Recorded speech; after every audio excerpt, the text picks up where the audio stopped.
நான் இது இப்போ நான் துபாயில் எல்லா இன்டர்வியூலையும் சொன்னேன், நம்ம மக்கள்கிட்டையும் அதை பகிர்ந்துக்கல, சந்தோஷம் தான் சார். முதல்ல இது நான் சொல்லி சொல்லி சலிச்சு போன கதையாக இருந்தாலும் கேட்குறதுக்கு உங்களுக்கு சுவாரஸ்யம் இருக்குன்னு நினைக்கிறேன்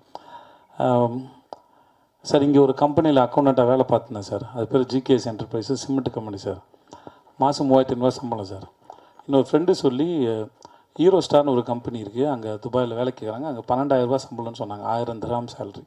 என்கிட்ட அப்போ பாஸ்போர்ட் இல்லை. நான் பாஸ்போர்ட் எடுக்கிறதுக்காக அப்ளை பண்ணியிருந்தேன். டைம் ஆகிடும், எனக்கு சீக்கிரம் போகணும், 10 நாளில் ஊருக்கு போகணுன்னு சொல்லிட்டாங்க சார். அப்போ நானே என்னோடய degree certificate, ration card, contract certificate எல்லாத்தையும் எடுத்துகிட்டு நேராக கமிஷன் ஆஃபீஸ் போய்ட்டேன். அங்கே ஒரு நல்ல மனுஷன் இருந்தார்.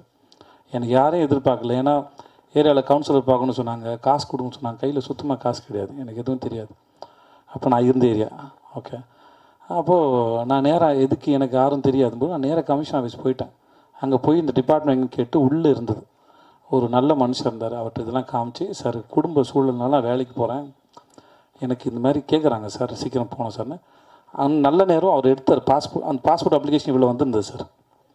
அதை எடுத்து என்னோடய அப்ளிகேஷன் எடுத்து, தம்பி நீங்கள் நாளைக்கு காலைல போயிடுங்க உங்கள் ஏரியா போலீஸ் ஸ்டேஷனுக்கு.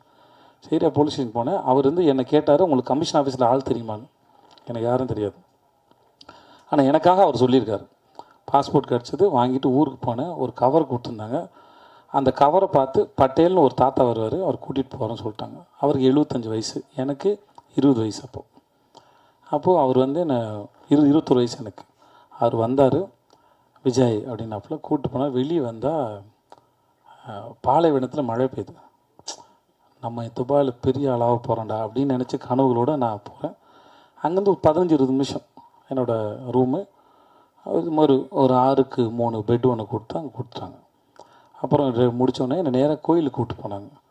சரி, கோயிலுக்கும் போயிட்டோம், கன்ஃபார்ம் ஆகிடுச்சு நான் பெரிய ஆள் ஆகிறதுன்னு சொல்லிட்டு சாமியை பார்த்து அப்புறமா என்னோடய ஆஃபீஸ் போனேன், முதலாளியை பார்த்தேன்.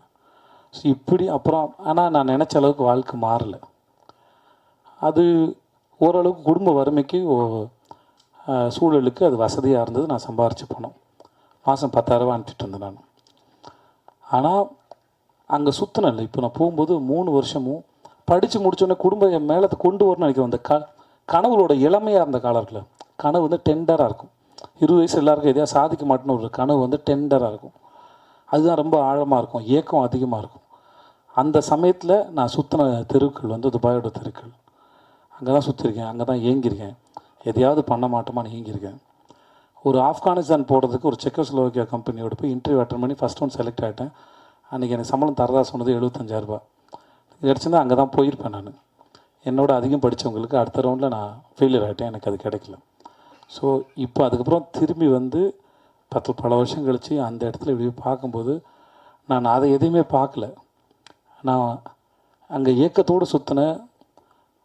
அங்கே ஒரு வெண்டிங் மிஷின் இருக்கும், அந்த காசு போட்டால் தம்ஸ்அப் அந்த கூல்ட்ரிங்க்ஸ் வரலாம், அது வெண்டிங் மிஷின். ஒரு திராம் வச்சு இதை செலவு பண்ணலாமான்னு வேணாமான்னு யோசிச்சுட்ருக்கேன். ஏன்னா அங்கே இருந்து என்ன மாதிரி பல பேரோட நிலைமை அதுதான். ஏன்னா காசு இஷ்டத்துக்கு செலவு பண்ணிங்கன்னா வீட்டுக்கு பணம் அனுப்ப முடியாது, கொண்டாட்டலாம் முடியாது. அங்கே வியாழக்கிழமை ஆனால் எல்லோரும் ஒன்று கூடுவோம், ஒன்றா சமைச்சு பிரியாணி சமைச்சு சாப்பிட்டுட்டு அப்புறம் துணியெலாம் துவைச்சி காய போட்டுட்டு சாயந்தரம் ஆனால் அங்கே கிரிக் இருக்கும், அந்த ஊரை பரதுபாய் தேரதபம் இருக்கும். அங்கே போய் சும்மா கொஞ்சம் இருந்துட்டு திரும்பி முடி இவ்வளோ தான் இருக்கும். ரூமை சுத்தம் பண்ணுறதும் பாத்ரூம் கழுவுறதும் சமைக்கிறதும் இவ்வளோ தான் வாழ்க்கை. அது இதை தாண்டி கனவு காண கூட நேரம் இருக்காது. ஸோ அந்த ஞாபகங்கள் தான் வந்துட்டு இருந்தது ஒழிய எனக்கு இது தெரியவே இல்லை. இந்த இடத்துல இருக்க பாரு. அப்போது அன்றைக்கி நான் ஏக்கத்தோடு சுற்றின அந்த நாள் எனக்கு சொல்லியிருக்கு, உனக்கு ஒரு நாள் பரிசு இருக்குடா இந்த இடத்துலன்னு. ஸோ ஒவ்வொரு நாள் பின்னாடி வேறு ஒரு நாளோட சேர்ந்து ஒரு முடிச்சிருக்கு. ஒவ்வொரு விதைக்கு பின்னாடி ஒரு பெரிய மரம் இருக்குது, அதில் நிறைய பறவைகளுக்கு கூடு இருக்குங்கிறது தெரியாதுல்ல, அது அந்த விதைக்கு தெரியாது இல்லையா. அதை போல தான் ஒவ்வொரு நாளையும் நான் பார்க்குறேன், நான் நினைக்கிறேன்.